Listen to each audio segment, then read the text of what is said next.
Pernahkah kita menyadari bahwa sebenarnya sedang terjadi perselingkuhan massal dalam tubuh Kristus? Kok selingkuh? Kita tidak selingkuh, kita tidak merasa selingkuh. Tapi bagaimana dengan ayat ini? Coba lihat. Di dalam 2 Korintus pasal 11 ayatnya yang kedua. Coba saudara perhatikan ayat ini. Firman Tuhan berkata bahwa sebab aku cemburu kepada siapa saudara? Kamu. Ini yang menulis adalah Rasul Paulus. Dalam pewahyuan dari Roh Kudus dia menuliskan ini. Sebab aku cemburu kepada kamu dengan cemburu apa saudara? Ilahi.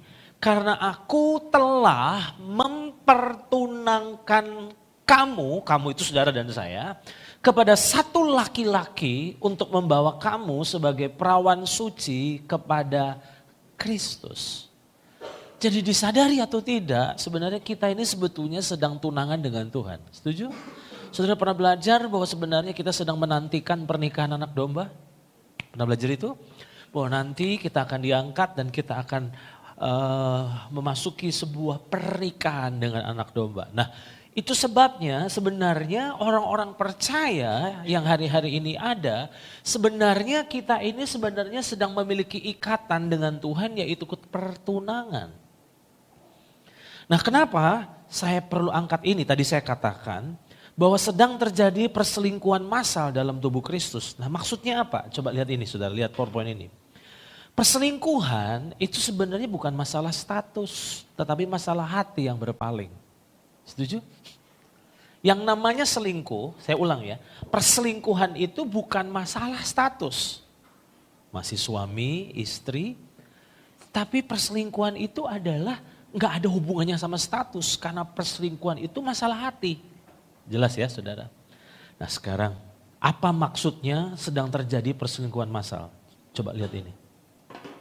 Di sini saya berharap saudara sekarang jadi mulai ngerti. Banyak orang percaya, menurut saya hari-hari ini merasa sedang cinta Tuhan. Tapi sebenarnya kita sedang cinta uang. Dengar sebentar. Banyak orang percaya, sebenarnya kita merasa sedang mencintai Tuhan. Sedang mencintai Tuhan. Itu sebabnya kita datang kebaktian. Itu sebabnya kita berdoa tiap hari, kita membaca Alkitab, kita saat teduh. Nah tetapi sebenarnya tanpa sadar, sebenarnya kita tuh sedang tidak mencintai Tuhan. Tapi sebenarnya tanpa sadar kita sedang mencintai uang. Makanya tadi saya katakan, secara status kita ini kekasihnya Tuhan.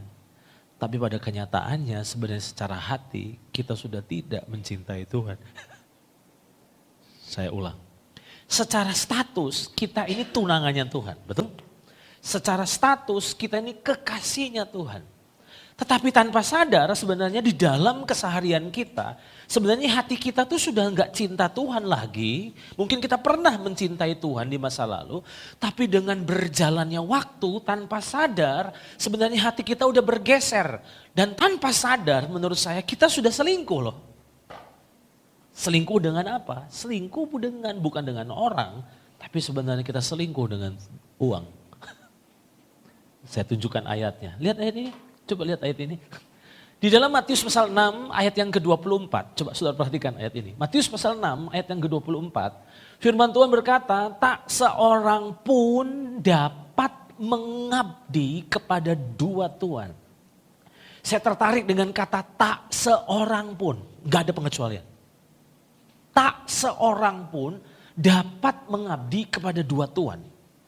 Karena jika demikian, ia akan membenci yang seorang dan mengasihi yang lain. Nah ayat ini berkata, atau ia akan setia kepada siapa saudara?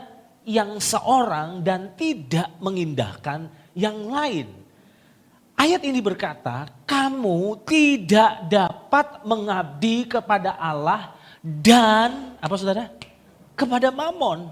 Jadi ternyata saudara harus paham bahwa enggak mungkin pada saat yang sama kita mencintai Tuhan dan mencintai uang. Saya ulang.